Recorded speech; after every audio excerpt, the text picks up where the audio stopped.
السلام عليكم ورحمة الله وبركاته. الحمد لله رب العالمين والصلاة والسلام على رسوله الأمين وعلى آله وصحبه الفائزين برضا الله. يا عباد الله اتقوا الله. وعن أبي هريرة رضي الله عنه قال كان رسول الله صلى الله عليه وسلم يقول أو يدعو اللهم اصلح لي ديني الذي هو عصمة أمري. رواه مسلم. സഹോദരങ്ങളെ, അള്ളാഹുവിനെ സൂക്ഷിക്കണം എന്ന് എന്നെയും നിങ്ങളെയും സഗൗരവം ഓർമ്മപ്പെടുത്തുകയാണ്. അള്ളാഹു നമ്മെ മുത്തഖീങ്ങളിൽ ഉൾപ്പെടുത്തി അനുഗ്രഹിക്കട്ടെ. ആമീൻ. ദുഷിപ്പുകളുടെ കാലം അല്ലെങ്കിൽ കെട്ടകാലം എന്നാണ് പൊതുസമൂഹം ഈ ആധുനിക ലോകത്തിന് നൽകുന്ന പേര്. ഒരു വിശ്വാസി സംബന്ധിച്ചിടത്തോളം അങ്ങനെ ഒരു കാലത്തെ ദോഷം പറയുക എന്നുള്ളത് പാടില്ലാത്തതാണ്. ഇസ്ലാം അത് അനുവദിക്കുന്നില്ല. വലാത്ത സുബുദ്ദഹർ, നിങ്ങൾ കാലത്തെ ആക്ഷേപിക്കരുത്. അനദ്ദഹറു, ഞാനാണ് കാലം എന്ന് അള്ളാഹു സുബ്ഹാനഹു വതആല പറഞ്ഞതായി റസൂലുള്ളാഹി സ്വല്ലല്ലാഹു അലൈഹി വസല്ലം പഠിച്ചു. പിന്നെ എന്താ കേട്? ദൂഷ്യം എവിടെയാണുള്ളത്? ദോഷം എവിടെയാണുള്ളത്? മനുഷ്യന്റെ ജീവിതത്തിലാണ്, മനുഷ്യന്റെ മനസ്സിലാണ്, അവൻ കൊണ്ടു നടക്കുന്ന പ്രമാണങ്ങളിലും ആശയങ്ങളിലും ആദർശങ്ങളിലുമാണ്. യഥാർത്ഥത്തിൽ ഒരു മുസ്ലിം ഇന്ന് ജീവിക്കാൻ ഏറെ പാടുപെടുന്ന ഒരു കാലഘട്ടത്തിലാണ്. റസൂലുള്ളാഹി സ്വല്ലല്ലാഹു അലൈഹി വസല്ലം പറഞ്ഞു, യഅതി അലാ ഉമ്മത്തി സമാനുൻ മുഹാഫിദു ഫീഹി അലാ ദീനിഹി കൽ ഖാബിദു അലൽ ജംറ. യഅതി ഉമ്മത്തി, എൻ്റെ സമുദായത്തിൽ വരിക തന്നെ ചെയ്യും. സമാനുൻ, ഒരു കാലഘട്ടം. അൽ മുഹാഫിദതു ഫീഹി അലാ ദീനിഹി, ആ കാലഘട്ടത്തിൽ മതം, ദീൻ സൂക്ഷിക്കുന്നവന്റെ അവസ്ഥ റസൂൽ പറയാ കൽ ഖാബിദു അലൽ ജംറ. ഒരു കയ്യിൽ തീയിന്റെ കട്ട കൊടുത്താൽ ഒരുപക്ഷെ ആ തീക്കട്ട പിടിച്ചു നിൽക്കാനായിരിക്കും കുറച്ച് പ്രയാസമില്ലാത്തത്. ദീൻ കൊണ്ടു നടക്കാൻ അതിനേക്കാൾ ബുദ്ധിമുട്ടുണ്ടാകുന്ന സാഹചര്യം ഉണ്ടാകുമെന്ന് റസൂലുള്ളാഹി സ്വല്ലല്ലാഹു അലൈഹി വസല്ലം. ഇത്തരം ഒരു സന്ദർഭം ഉണ്ടായാൽ ഇഹലോകവും പരലോകവും ഒരുപോലെ കാത്തു സൂക്ഷിക്കുക എന്നുള്ളത് വിശ്വാസിയായ ഓരോ ആളുകളുടെയും ബാധ്യതയാണ്. ഇഹപര വിജയം ഉറപ്പിക്കാൻ പല മാർഗങ്ങളും ഉണ്ടെങ്കിൽ പോലും അതൊന്നും മനുഷ്യനെ ആത്യന്തികമായ ലക്ഷ്യത്തിൽ എത്തിക്കുന്നതല്ല.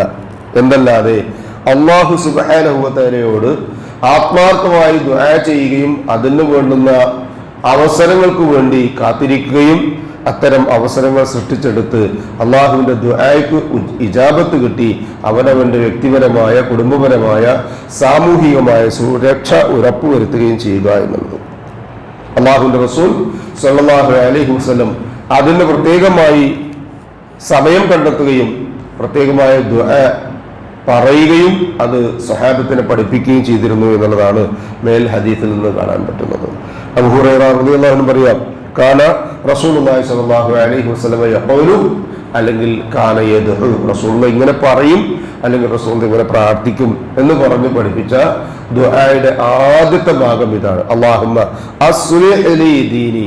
കണ്ടോ, അതൊക്കെ ആ പദങ്ങൾ നോക്കിയാൽ കാണാൻ പറ്റും. മതം നേരാക്കുക എന്ന് പറഞ്ഞാൽ ഒരു വ്യക്തിയെ സംബന്ധിച്ചിടത്തോളം അയാൾക്കൊരു പരിധിയും പരിമിതിയുണ്ട്. അതിന്റെ പൂർത്തീകരണം കിട്ടുന്നത് എപ്പോഴാ?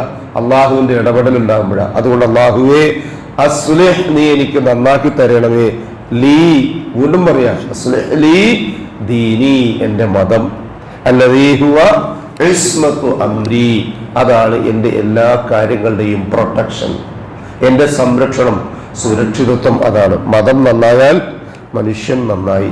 മതം നന്നായില്ലേ മറ്റെന്തും നന്നായിട്ടും കാര്യമില്ല, മനുഷ്യൻ വടക്കായി തീരും. ആധുനിക വർത്തമാന സാഹചര്യങ്ങളൊക്കെ അത് നമ്മളെ വിളിച്ചോതുകയാണ്. അപ്പൊ അതുകൊണ്ട് തന്നെ ഒരു വ്യക്തിയുടെ ജീവിതത്തിൽ മതം നന്നായി തീരാൻ അള്ളാഹുവിന്റെ ഇടപെടലുണ്ടായി കഴിഞ്ഞാൽ ഇഹലോകവും പരലോകവും അയാൾക്ക് വളരെ സുരക്ഷിതമായി വിജയത്തിലെത്തിക്കാൻ കഴിയും. അതിനെന്ത് വേണം? പ്രാർത്ഥനയുണ്ടാകണം, അതോടൊപ്പം തന്നെ പ്രവർത്തനങ്ങളും വേണം. രണ്ടും സമന്വയിക്കുമ്പോൾ മനുഷ്യന്റെ ജീവിതം വളരെ സുന്ദരമായി, സുഖകരമായി മുന്നോട്ട് കൊണ്ടുപോകാൻ കഴിയും, വിജയം ഉണ്ടാവുകയും ചെയ്യും. അല്ലാഹു സുബ്ഹാനഹു വ തആല അങ്ങനെ ദുആയിലൂടെ അവനവന്റെ വ്യക്തി സംസ്കരണം ആർജിച്ചെടുത്ത് നാളെ പരലോകത്ത് വിജയിക്കുന്ന മുത്തഖീകളിൽ നാം ഏവരെയും ഉൾപ്പെടുത്തി അനുഗ്രഹിക്കട്ടെ. മനുഷ്യ സഹജമായി വന്നുപോകുന്ന എല്ലാവിധ ചെറുതും വലുതുമായ തെറ്റുകുറ്റങ്ങളും അല്ലാഹു സുബ്ഹാനഹു വ തആല നമുക്ക് പുറത്ത് മാപ്പാക്കി തന്ന് നമ്മെ അനുഗ്രഹിക്കട്ടെ. നമ്മിൽ നിന്നും മരണപ്പെട്ടവർക്ക് അള്ളാഹു മഗ്ഫിറത്തും റഹ്മത്തും നൽകി അനുഗ്രഹിക്കട്ടെ. അവരുടെ ബർസഖിയായ ജീവിതം അള്ളാഹു റാഹത്താക്കി കൊടുക്കട്ടെ. ജീവിച്ചിരിക്കുന്നവരിൽ രോഗികളും പ്രായാധിക്യമുള്ളവരുമായ ആളുകൾ, ആശുപത്രികളിലും വീടുകളും കഴിഞ്ഞുകൂടുന്നവർ, ഷാഫിയായ റബ്ബ് അവർക്ക് ആജിലും കാമിലുമായ ഷിഫ നൽകി അനുഗ്രഹിക്കട്ടെ. ആഫിയത്തും ദീർഘായുസ് നൽകി അനുഗ്രഹിക്കട്ടെ. അവനവന്റെ ഇബാദത്തുകളും ദിക്റുകളും ഔറാദുകളും പ്രാഥമികമായ കാര്യങ്ങളും നിർവഹിക്കുവാൻ ആവശ്യമായ ആരോഗ്യം അള്ളാഹു എല്ലാവർക്കും മരണം വരെ നിലനിർത്തി തന്ന് അനുഗ്രഹിക്കട്ടെ. ഈമാനും ഇഖ്ലാസും തഖ്വയും ഖുശൂഉമുള്ള ജീവിതം നയിക്കുവാനും ജീവിതാന്ത്യം വരെ മുത്തഖീങ്ങളായി ജീവിക്കാനുമുള്ള തൗഫീഖ് അള്ളാഹു നമുക്ക് ഏവർക്കും നൽകി അനുഗ്രഹിക്കട്ടെ. മരണസമയത്ത് അഫ്ദലു ദിക്ർ ലാ ഇലാഹ ഇല്ലല്ലാഹ് എന്ന കലിമ ഈ കാമിലായ ഈമാനോടി പറഞ്ഞുകൊണ്ട് കണ്ണടയ്ക്കാൻ ഭാഗ്യം ലഭിക്കുന്ന മുത്തഖീങ്ങളിൽ അള്ളാഹു സുബ്ഹാനഹു വ തആല നാം ഏവരെയും ഉൾപ്പെടുത്തി അനുഗ്രഹിക്കട്ടെ. നമ്മോട് ദുആയ്ക്ക് വസിയത്ത് ചെയ്തവരുടെ നല്ല മുറാദുകൾ അള്ളാഹു ഹാസിലാക്കി കൊടുക്കട്ടെ. പ്രയാസങ്ങളും ബുദ്ധിമുട്ടുകളും അള്ളാഹു എളുപ്പമാക്കി കൊടുക്കട്ടെ. നാളെ ജന്നാത്തുൽ ഫിർദൗസിന്റെ ഉടമകളായ അമ്പിയാക്കളും മുർസലുകളും ഔലിയാക്കളും സലഫുസ് സാലിഹുകളും സിദ്ദീഖുകളും ശുഹദാക്കളുമുള്ള സ്വർഗ്ഗത്തിൽ പ്രവേശിക്കുവാൻ സാധുക്കളായ നമ്മുടെ മാതാപിതാക്കൾക്കും നമുക്കും കൂട്ടുകുടുംബങ്ങൾക്കും സന്താന പരമ്പരകൾക്കും അള്ളാഹു തൗഫീഖ് നൽകി അനുഗ്രഹിക്കട്ടെ. ഉപജീവനത്തിൽ അള്ളാഹു പ്രവിശാലമായ അവന്റെ ഖൈറും ബറക്കത്തും വർഷിച്ച് നമ്മയും നമ്മുടെ കുടുംബത്തെയും അനുഗ്രഹിക്കട്ടെ. അല്ലാഹുമ്മ യഗ്ഫിർ ലിൽ മുഅ്മിനീന വൽ മുഅ്മിനാത്ത് വൽ മുസ്ലിമീന വൽ മുസ്ലിമാത്ത് അൽ അഹ്യാഇ മിൻഹും വൽ അംവാത്ത് ഇന്നക മുജീബുദ് ദഅവാതി യാ ഖാദിൽ ഹജാത്ത്. ربنا تقبل منا إنك أنت السميع العليم وتب علينا إنك أنت التواب الرحيم واغفر لنا يا غافر المذنبين. ربنا هب لنا من أزواجنا وذرياتنا قرة أعين وجعلنا للمتقين إماما.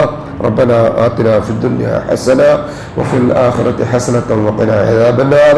آمين آمين آمين برحمتك يا أرحم الراحمين. سبحان ربك رب العزة عما يصفون وسلام على المرسلين والحمد لله رب العالمين. سبحانك اللهم وبحمدك أشهد أن لا إله إلا أنت أستغفرك وأتوب إليك. السلام عليكم ورحمة الله وبركاته.